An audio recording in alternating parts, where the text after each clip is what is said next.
Baik, terima kasih atas pembacaan firman tadi. Sebelum kita merenungkan firman Tuhan, baiklah kita mohon bimbingan Roh Kudus di dalam doa. Mari kita berdoa. Kami bersyukur kepadamu ya Bapa, Allah yang Maha Kuasa, Allah yang kami sembah di dalam anak-Mu, Tuhan kami Yesus Kristus, bahwa Tuhan masih memberikan kami lagi kesempatan yang indah untuk bersama-sama duduk memuji menyembah-Mu, dan juga membaca merenungkan firman-Mu. Kami mohon ya Tuhan supaya Roh Kudus berkuasa atas kami semua. Sehingga ketika hamba-Mu berbicara hanya sesuai dengan firman Tuhan. Dan umat-Mu boleh mendengarkannya dengan telinga yang dibuka oleh kuasa Roh Kudus, dengan hati dan pikiran yang dikuasai oleh Roh Kudus, sehingga umat boleh mendengarkan dengan baik, boleh mengerti, boleh menerima dengan rendah hati ya Tuhan, dan boleh hidup oleh firman-Mu saja. Di dalam nama Tuhan Yesus, firman hidup itu kami sudah berdoa. Amin. Baik, selamat hari Minggu Bapak Ibu kasih Tuhan sekalian. Hari ini kita akan kembali menerima perjamuan kudus yang nanti akan dipimpin oleh Bapak Pendeta David Campbell. Tetapi sebelumnya baiklah kita merenungkan firman Tuhan yang sudah dibacakan bagi kita. Hari ini gereja sedunia merayakan hari Pentakosta, hari keturunan Roh Kudus. Hari di mana janji Tuhan Yesus untuk menurunkan Roh Kudus sebagai pengganti dirinya yang akan segera dan kemudian sudah naik ke surga untuk memimpin umatnya di dunia ini. Nah, Roh Kudus itu juga adalah Allah. Jadi dia oknum ketiga dari Allah Tritunggal. Kita tidak bisa sepenuhnya mengerti tentang doktrin Tritunggal karena itu mengenai pribadi Allah, tetapi gereja kita di sini minimal meyakini dalam berbagai pengakuan iman kita bahwa Allah itu ada satu hakikat dan tiga pribadi, bukan tiga kepribadian Bapak Ibu, tiga pribadi.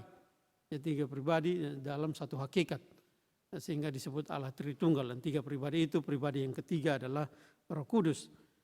Setelah Allah Bapa memutuskan bahwa Allah Anak Yesus Kristus turun untuk menyelamatkan manusia, sesudah dia selesai, Roh Kudus turun untuk membimbing umatnya menuruti jalan yang dikehendaki oleh Allah, untuk menghormati, bersyukur atas keselamatan yang sudah diberikan oleh pengorbanan Yesus. Nah, kita semua saya berharap kita semua cukup familiar, cukup kenal dengan cerita keturunan Roh Kudus yang ditulis dalam kitab Kisah Para Rasul pasal yang kedua. Nah, kemarin dalam satu perkunjungan yang singkat ke salah satu keluarga anggota, kami membaca sama-sama cerita itu. Jadi pasti masih fresh, masih segar dalam ingatan. Tapi saya berharap bukan cuma keluarga yang bersangkutan, tapi semua kita yang lain juga tahu cerita itu. Roh Kudus turun, lalu murid-murid diberikan kuasa oleh Roh Kudus itu untuk bersaksi bagi Yesus sampai ke ujung dunia, sampai ke seluruh dunia. Nah, itu tanda yang pertama dan utama bahwa oleh kuasa Roh Kudus murid-murid Tuhan sanggup bersaksi, walaupun mereka orang-orang Galilea yang sederhana, yang kurang berpendidikan dan sebagainya, tetapi mereka bisa bersaksi ke seluruh dunia bahkan dengan bahasa-bahasa lain. Nah, tetapi kita dalam diri kita sebagai jemaat, selain kita juga memang harus mengambil bagian dalam kesaksian Injil itu, tapi kita juga harus bisa melihat bagaimana Roh Kudus itu, apakah Roh Kudus itu memang berkuasa atas kita. Karena Rasul Paulus berkata pada jemaat Korintus, Roh Kudus diam di dalam kamu, tubuhmu adalah bait Roh Kudus. Jadi Roh Tuhan itu ada di dalam kita, orang-orang percaya, orang-orang pilihan Tuhan, dan membimbing, mengendalikan kita untuk hidup sesuai dengan kehendak Tuhan, untuk mendengar firman dan untuk melaksanakan, menjalankan hidup sesuai dengan firman Tuhan. Nah, kepada jemaat di Galatia juga Rasul Paulus mengatakan hal yang sama. Kamu harus hidup di bawah pimpinan Roh Kudus. Jemaat Galatia menghadapi dua tantangan Bapak Ibu sekalian dalam kehidupan mereka sebagai orang Kristen. Yang pertama dari kalangan orang-orang Yahudi yang mengajarkan apa yang dalam istilah yang agak keren, yang teologis disebut legalisme, artinya hidup menurut hukum Taurat. Ya hidup menurut hukum Taurat baik Bapak Ibu, tetapi yang dimaksud kesalahannya ialah orang-orang Yahudi waktu itu mengajar jemaat Galatia bahwa kalau kamu mau masuk surga, syaratnya ialah kamu harus hidup mentaati hukum-hukum Taurat. Nah, kelihatannya baik. Betul, memang kita harus taat pada hukum Taurat, harus berjuang untuk taat pada hukum Taurat, bukan? Tetapi Bapak Ibu sekalian, itu pengajaran atau pikiran seperti itu berbahaya. Karena itu, sadar atau tidak, itu adalah penyangkalan terhadap pengorbanan Kristus. Kita harus taat pada hukum Tuhan hanya sebagai tanda terima kasih. Tapi yang membawa kita ke surga adalah pengorbanan Kristus. Nah, itu Paulus berusaha mengajar, kalau kita lihat pasal-pasal ayat-ayat sebelumnya, Rasul Paulus mengajar jemaat Galatia supaya menghindari pengajaran seperti itu, bahwa kebaikan kita dalam melaksanakan hukum Taurat lah yang membawa kita ke surga. Itu tidak benar. Keselamatan itu adalah pekerjaan Kristus di atas kayu salib yang menyelamatkan kita.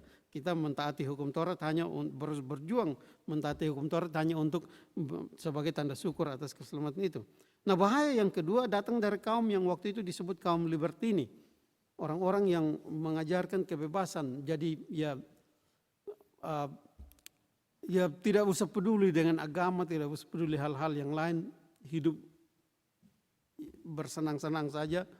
Oke, kalau mau beragama juga boleh, tapi tidak usah terlalu berusaha untuk mengikuti apa yang diajarkan. Dan itu banyak orang seperti itu. Kita lihat statistik di Australia sini 50% masih mengaku sebagai Kristen. Tapi mau taat pada yang mau setia, itu saya tidak percaya kalau sampai 10%. Tapi bisa salah, tapi maksud saya ialah sedikit sekali, tidak sampai setengahnya minimal. Yang masih mau setia mengikuti pengajaran-pengajaran agama Kristen dari semua orang yang mengaku itu. Hanya sedikit sekali. Dan itu juga berbahaya.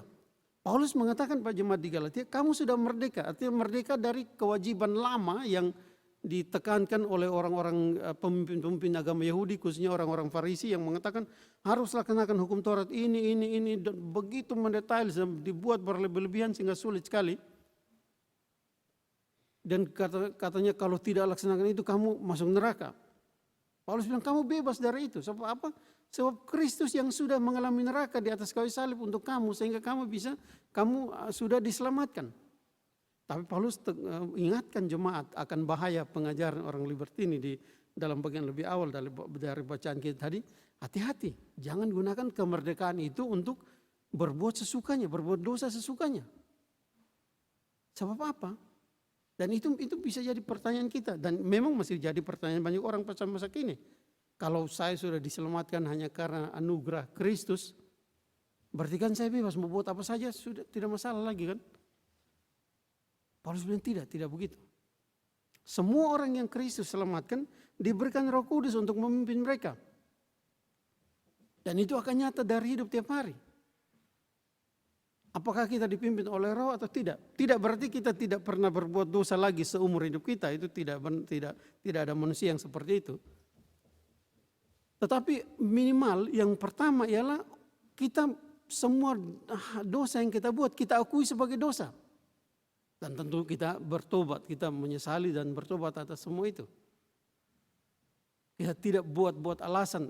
Memang ada orang yang bisa buat alasan pada seketika waktu, oh kamu buat salah, terus nalurinya naluri bertahannya membuat dia tapi saya kan begini, tapi seketika seperti itu bisa dimaklumi walaupun tidak benar. Tetapi yang saya maksud adalah jangan dengan prinsip yang dibangun sendiri mempertahankan satu kesalahan sebagai seolah-olah itu tidak salah. Itu yang jadi persoalan.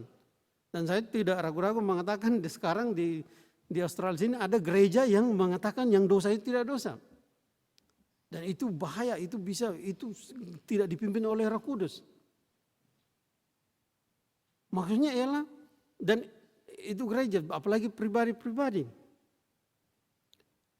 Sesuatu yang Alkitab jelas mengatakan salah, kalau kita karena kelemahan kita jatuh dalam melakukan hal itu, oke, Bukan oke dalam arti itu benar, tapi maksudnya oke dalam arti ya memang kita harus akui bahwa kita manusia.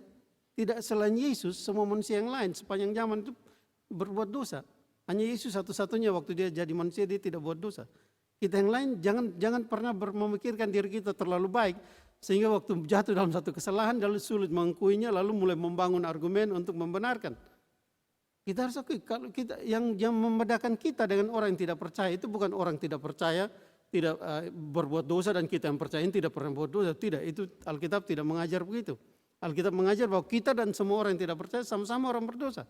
Tapi kita orang percaya harus mengakui dosa sebagai dosa. Lalu tentu saja harus bertobat, berdoa untuk bertobat. Nah, Rasul Paulus memberikan pengajaran itu pada jemaat Galatia. Kalau kamu dipimpin oleh Roh, akan muncul kamu yang bertobat dan dipimpin oleh Roh akan hidup seperti ini, akan menjauhi hal-hal seperti ini. Lebih dahulu Rasul Paulus memang mengatakan bahwa Roh diberikan oleh Kristus untuk memimpin kamu. Untuk melawan apa? Melawan keinginan daging kamu.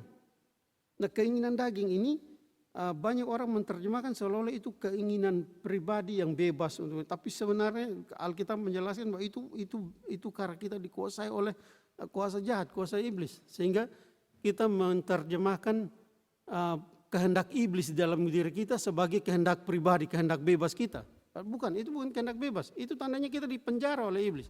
Sehingga kita menginginkan hal-hal yang bertentangan dengan kehendak Tuhan. Jadi kalau kita membuat sesuatu yang melakukan sesuatu untuk memuaskan hati, pikiran, hati kita dan sebagainya yang kita tahu sebenarnya bertentangan dengan kehendak Tuhan, itu bukan tanda kebebasan. Itu tanda kita sedang diperbudak oleh iblis untuk melakukan kehendaknya. Dan Yesus katakan, Paulus katakan, kalau keinginan daging itu masih ada, berarti kamu masih di penjara. Kamu harus dibebaskan oleh Roh Tuhan. Paulus memberikan nasihat yang ia sendiri pernah alami dan pernah sampaikan dalam bagian surat-suratnya yang lain. Sebab keinginan daging berlawan dengan keinginan roh dan keinginan roh bertentangan dengan keinginan daging. Karena keduanya bertentangan sehingga kamu setiap kali tidak melakukan apa yang kamu kehendaki. Pertanda bahwa kita mulai dipimpin oleh Roh Tuhan adalah kita mulai berkeinginan untuk meninggalkan hal-hal yang kita lakukan sebelumnya yang kita tahu tidak sesuai dengan kehendak Tuhan. Mungkin pada awalnya kita gagal. Kita tahu berbuat ini atau berbuat itu tidak sesuai dengan firman Tuhan. Dan kita ingin menjauhi hal itu. Tetapi kita tidak sanggup. Jangan putus asa. Itu berarti roh bekerja di dalam kita untuk mengatakan bahwa itu salah. Jadi mulai tinggalkan itu. Itu pekerjaan Roh Kudus. Keinginan daging akan memberikan 1000 alasan untuk terus melakukan itu. Tapi Roh Kudus akan mulai memberikan warning bahwa apa yang kita buat itu tidak benar, harus ditinggalkan. Nah, Paulus mengatakan bahwa peperangan itu keras dalam diri kita. Diri kita ini adalah medan peperangan antara roh Allah dan roh jahat. Roh Kudus dan roh jahat. Sehingga ada pertentangan di dalamnya. Bagi orang-orang yang bebas tadi, libertine tadi, mereka tidak ada pertentangan. Mereka memang di jalan tol menuju kebinasaan. Mereka tidak peduli dengan hal itu lagi. Tidak peduli dengan suara roh di dalam diri. Mereka terus saja tidak pikir ada rambu peringatan roh dan sebagainya. Tetapi bagi kita orang-orang beragama juga hati-hati Bapak Ibu. Kita bisa jatuh ke dalam lubang yang lainnya, itu lubang legalisme tadi. Yang menyangka kita bisa berbuat baik sendiri untuk mencapai keselamatan. Dan itu membuat kita kelihatan terus berusaha berbuat baik tetapi tidak mengalami sukacita karena kita tidak merasakan kemenangan Kristus di dalam kita. Kalau kita dipimpin oleh Roh, kita tahu bahwa memang di sini kita masih harus berjuang melawan kedagingan kita, melawan dosa kita. Tetapi kita tahu bahwa Yesus sudah mengalahkan semua itu. Sehingga kita hanya harus menjalani jalan yang berat itu. Tetapi akan sampai juga ke sana karena kita dipimpin langsung oleh Roh Tuhan. pengajaran yang kelihatan abstrak Bapak Ibu, tapi saya tahu sangat praktis kalau kita jujur melihat kehidupan perjalanan pertumbuhan rohani kita masing-masing. Kita tahu kita masih dalam pergumulan melawan daging tiap hari. Kita masih terus digoda oleh keinginan daging kita tiap hari.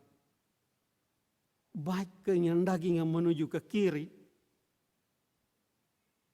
yang ingin bebas melakukan apa saja tanpa peduli dengan kata dosa, atau keinginan daging yang di sebelah kanan yang menjalani kehidupan keagamaan tanpa Kristus sebagai juru selamat dan pimpinannya, yang tanpa sukacita surgawi karena kita tidak tahu pergumulan itu akan sampai di mana. Kita hanya ingin kelihatan lebih baik, kelihatan lebih beragama, tapi tidak merasakan kuasa Roh Tuhan yang memimpin kita. Oleh karena itu Paulus memberikan beberapa contoh hal-hal yang jahat. Di situ kita bisa baca dalam ayat yang ke-19 sampai ayat yang ke-21. Bapak Ibu bisa baca sendiri di rumah, baca sekarang tetapi bisa lebih mengerti hal-hal itu di rumah. Bahwa kalau semua itu masih ada dalam diri kita, berarti kita dan sudah lama ada dan tidak kelihatan ada perubahan, bahwa berarti kita belum dipimpin oleh Roh Tuhan, dan kita harus minta berdoa mohon Roh Kudus memimpin kita untuk keluar dari hal-hal jahat itu yang demikian. Nah Bapak Ibu sekalian, Paulus katakan sekarang beri dirimu dipimpin oleh Roh Kudus. Berikan dirimu dipimpin oleh Roh Kudus. Sebab kamu sendiri, sebaik apapun keagamaanmu, kamu tidak akan sanggup mengalahkan hal-hal jahat, kecenderungan-kecenderungan jahat yang ada di dalam dirimu. Sebab itu bukan suara hatimu sendiri. Itu pekerjaan iblis yang jauh lebih kuat dari kamu. Kamu tidak akan bisa melawan kecenderungan jahat dalam dirimu. Kecenderungan yang tadi dikatakan situ, penyembahan berhala, kecemaran, hawa nafsu, percabulan, perseteruan, perselisihan, iri hati, juga yang kedengkian, kemabukan, pesta pora dan sebagainya. Kita tidak akan bisa melawan semua keinginan itu dengan kekuatan kita sendiri. Jadi Paulus katakan beri dirimu dipimpin oleh Roh Kudus. Minta Roh Kudus pimpin kamu karena Kristus memang sudah menjanjikan itu. Nah Bapak Ibu sekalian, Paulus memperingatkan dalam ayat yang bagian akhir ayat 21, semua yang melakukan hal-hal jahat tadi tidak akan mendapat bagian dalam kerajaan Allah. Nah kalau diterjemahkan secara lurus, maka kita semua yang ada di sini memang tidak akan masuk ke dalam kerajaan Allah. Sebab kita semua sudah terlibat dalam hal-hal jahat itu. Tetapi dalam terjemahan bahasa Inggris ada sebuah kata yang Bapak Ibu mungkin bisa menerjemahkan dengan lebih baik, kata indulge. Kurang lebih artinya memanjakan diri di dalam, atau artinya menurutkan kata hati untuk meneruskan terus seperti itu. Nah, bagi orang yang dipimpin oleh Roh, walaupun masih sewaktu-waktu terlibat dalam hal-hal jahat yang ditulis dalam ayat 19 sampai 21 tadi, tapi dia tidak merasakan bahwa memang harus terus begitu, tidak apa-apa, tidak masalah terus saja. Dia merasa bahwa dia harus menghentikan semua itu.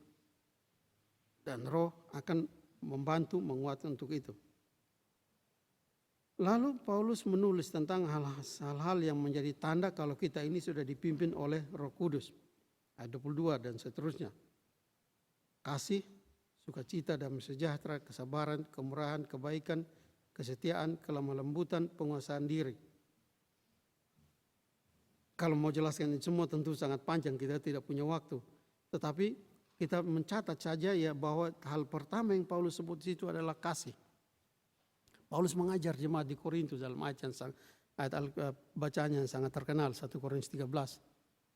Kalau kamu buat semua hal yang kelihatan baik, kamu lakukan semua hal yang kelihatan rohani sekalipun, tapi kalau kamu tidak mempunyai kasih, di hadapan Tuhan kamu tidak ada gunanya. Itu Paulus ajarkan. Sehingga dia tulis ini yang pertama, kasih harus nyata. Sekali lagi Bapak Ibu, sekali lagi. Orang hanya bisa sampai ke situ kalau dipimpin oleh Roh. Jangan pernah berpikir saya ini kan orang baik, saya bisa mengasihi si A, si B, si C. Tidak bisa. Itu hanya untuk menyenangkan diri sendiri, kita menunjukkan seolah-olah kita mengasihi orang. Tapi kasih yang sejati, kasih agape itu hanya bisa kita punyai. Kasih yang sungguh-sungguh seperti Yesus mengasihi kita hanya bisa ada dalam diri kita kalau kita dipimpin oleh Roh Kudus. Oleh karena itu kita harus memohon. Rendah hati di hadapan Tuhan bahwa kita tidak sanggup. Kita tidak sanggup sungguh-sungguh mengasihi sesama, apalagi mengasihi Tuhan dengan segenap hati. Kecuali kalau Roh Kudus memimpin kita. Dan baru hal-hal yang berikut akan muncul kalau kita mempunyai kasih. Bapak Ibu, tentu memang bagaimanapun ini harus menjadi bahan introspeksi bagi kita semua yang ada di sini tanpa kecuali. Memang introspeksi yang baik juga adalah melihat apakah buah-buah roh dalam ayat 22 dan 23 itu sudah ada di dalam diri kita. Apakah kita cukup menunjukkan kasih, sukacita, damai sejahtera dan seterusnya. Tetapi introspeksi utama adalah apakah kita sudah meminta dengan sungguh-sungguh supaya roh Tuhan memimpin kita untuk hidup seperti yang Tuhan kehendaki di situ. Kalau kita terus hanya melakukan introspeksi yang kedua, apakah saya sudah mengasihi, saya sudah menunjukkan dan sebagainya, kita akan kembali pada kehidupan keagamaan yang kosong. Nanti kita tidak tahu kapan saya sanggup seperti itu, akhirnya putus asa dan berhenti. Atau menjadi orang yang beragama tanpa ada sukacita sama sekali. Akhirnya seperti yang Paulus katakan, kamu melakukan A, B, C, sehebat pun kalau tidak ada kasih di dalammu, kamu sama sekali tidak berguna. Jadi kita kembali pada ajaran Rasul Paulus yang pertama. Meminta pimpinan roh supaya kita bisa menunjukkan kasih. Mungkin perlahan-lahan, mungkin agak sulit. Mungkin bertentangan dengan hati, pikiran, kecenderungan sifat kita. Tetapi Roh Kudus lebih kuat dari semua itu. Secara pribadi saya sendiri dan juga saya tahu pasti Bapak Ibu akan merasa bahwa mana mungkin saya bisa berbuat begini kalau orang buat begitu. Tidak mungkin. Tapi roh mampu membuat kita, roh cukup berkuasa untuk membuat kita sanggup. Nah, Bapak Ibu kasih Tuhan sekalian. Paulus mengatakan bahwa siapa yang menjadi milik Kristus, ia telah menyelipkan segala hawa nafsu dan keinginannya. Jadi orang yang dipimpin oleh Roh Kudus adalah orang-orang yang sudah menjadi milik Kristus karena Kristus sudah menebus kita. Dan orang seperti itu menyelipkan daging dan segala hawa nafsunya. Artinya apa? Bahwa dia merasa bahwa kita milik Tuhan, sehingga hidup kita tidak dijalankan hanya sesuai dengan prinsip, keinginan, kedagingan kita, tetapi sesuai dengan kehendak Kristus, dan itu bisa dilakukan oleh pimpinan Roh Kudus. Kita hidup oleh Roh, kita juga harus dipimpin oleh Roh. Kita harus meminta Roh untuk memimpin kita tiap hari. Roh Kudus diturunkan oleh Tuhan sesuai janji Yesus di hari Pentakosta, supaya dia memimpin kita tiap hari Bapak Ibu. Dan hanya dengan itu kita akan bisa mengeluarkan buah-buah roh dalam kehidupan kita. Sehingga semua hal yang lama, semua kecenderungan kita yang lama yang bertentangan dengan kehendak Tuhan, perlahan-lahan bisa dikikis bukan oleh kebaikan kita tapi oleh kuasa Roh Kudus yang bertakhta di dalam diri kita. Agama Kristen bukan agama yang mengajarkan kita harus berusaha mencari jalan ke surga sendiri. Tetapi kita hanya harus rendah hati. Meminta Roh memimpin kita di jalan yang Yesus sudah tunjukkan. Kita akan menjalani perjamuan kudus sebentar lagi. Perjamuan kudus adalah tanda menyatunya Kristus dengan kita. Kita menerima roti dan anggur ke dalam tubuh kita sebagai tanda bahwa kita menerima Kristus ke dalam diri kita sepenuhnya. Dan kalau Kristus ada dalam kita, rohnya lah yang akan memimpin kita. Jangan terlalu capek memikirkan bagaimana supaya bisa hidup lebih baik besok. Maksudnya lebih baik secara etika rohani seperti dalam ayat ini. Karena Bapak Ibu tidak akan sampai pada ujungnya. Akan ketemu bahwa hari ini sudah agak baik, besok jatuh lagi, lusa. Tapi yang utama seperti ajaran Paulus adalah meminta Roh memimpin, rendah hati di hadapan Tuhan, mengakui bahwa kita orang berdosa. Kita tidak mampu. Paulus saja mengatakan bahwa dia tidak mampu. Dia manusia celaka, apalagi kita ini. Kita tidak mampu. Mohon Tuhan Roh Kudus memimpin kita supaya kita bisa hidup, supaya penyatuan kita dengan Kristus yang diperlambang dengan perjamuan kudus menjadi nyata hari lepas hari. Dan dengan itu tiap kali kita terima perjamuan kudus, kita makin bersukacita sebab kita melihat bahwa hidup kita makin dipimpin oleh Roh, bukan dipimpin oleh keinginan kita lagi. Tuhan Yesus memberkati. Bapak Ibu sekalian, mohon izin beberapa menit karena saya tahu beberapa saudara tidak berbahasa Indonesia sebagai bahasa utama mereka. Galatians chapter 5 verse 16 to 18 to 26. We know that Apostle Paul was teaching the church in Galatia about living under the leadership or under the guidance of the Holy Spirit. The church there faced two dangers, two extremes of the doctrines. First, from the Jewish people, Jewish leaders who was teaching them that in order to be accepted in the kingdom of heaven, you have to follow all the Jewish traditions, all the Ten Commandments that is elaborated in so many Jewish religious traditions. And the second extreme is that some people influenced by the so-called freedom from the libertines sect, that they can do anything without concerning regarding of the ethics, Christian ethics or any religious ethics. And those people have influenced people, church in Galatia, even before Apostle Paul came. Apostle Paul was teaching them of Christianity. And Apostle Paul was telling them that you have to be led by the Spirit. You have to accept Christ as your Savior, not the Jewish laws as your Savior. You've been set free from that, from those laws by the grace of the Lord in our Lord Jesus Christ. He saved us when He sacrificed Himself for us. But by being free, you should not use your freedom to do whatever you like.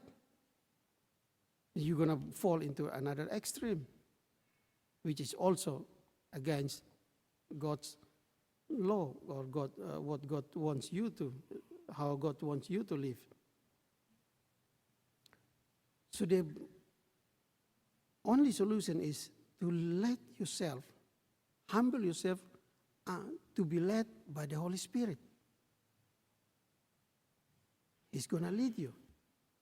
He's going to lead you to bear the fruits of the Spirit, as it is written in verse 22 and 23, as a manifestation of the Spirit's leadership in us. So briefly I can say that Apostle Paul was teaching these people in Galatia and all of us Christians today that the only way to avoid legalism and lawlessness is to let yourself being led by the Holy Spirit. We don't have power to avoid sinfulness, all the evil things listed in verse 19 to 21. But the Spirit has the power to lead us, to fight against them, even though it is ingrained, they are ingrained in our personalities. The Holy Spirit has the power to lead us to manifest His fruits in our life. Today, Christians all over the world celebrate the day of Pentecost, when the Holy Spirit, as Jesus promised, came down to the disciples to be witnesses for Jesus, for His kingdom, to the whole world. And our part as witnesses how to live under the leadership of the Holy Spirit, so that by bearing the fruits of the Spirit,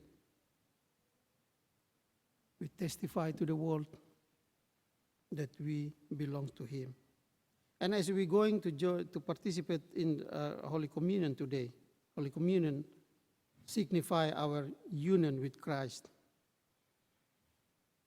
Every time we see in our lives that the Spirit leads us to move away from our sins into the holiness as Jesus wants us to be, we are more joyful to participate in the Holy Communion, because we know that not only a symbol, but Jesus in His Spirit is really dwelling in us. God bless you all.